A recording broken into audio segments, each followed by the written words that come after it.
Hello and welcome to my shortcutted little Vespa series on YouTube, sampling a classic Vespa GS 150. And today, in part 4 of this series, I'm going to show you how to install the swing arm rear and the electric rectifier. We start with installing the rear swing arm. It's simple, you only have to use the bolts, 3 of them, 1 bolt for the shock absorber and 2 bolts that I'm doing now, as you can see. Just make sure you don't over tighten the screws, but the bolts, but give them a good torque. That's a little edit of the luggage hook, easy to install.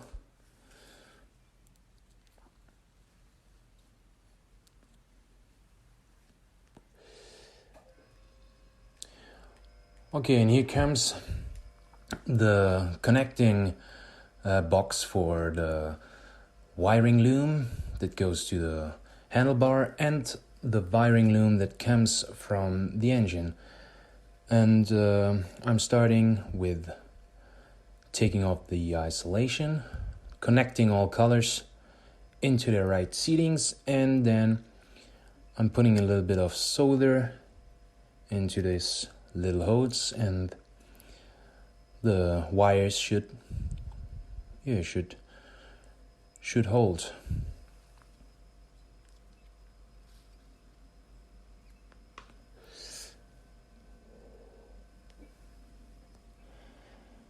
This one could be a little bit better. Okay, should work. And then I'm testing if the junction box case fits, and in this case it fits, so we can take a look on the original rectifier from the 60s, and I can definitely not recommend to reuse this rectifier because it will lose its function over the years.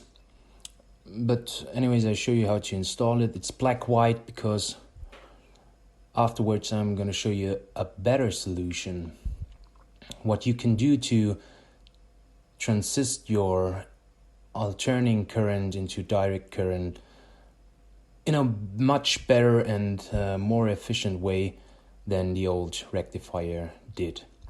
So I'm gonna use this diode rectifier here. Then I'm putting a black cable to the left top and a red cable that goes to the plus pole of the battery. And in this case the white cable is my cable for the minus pole.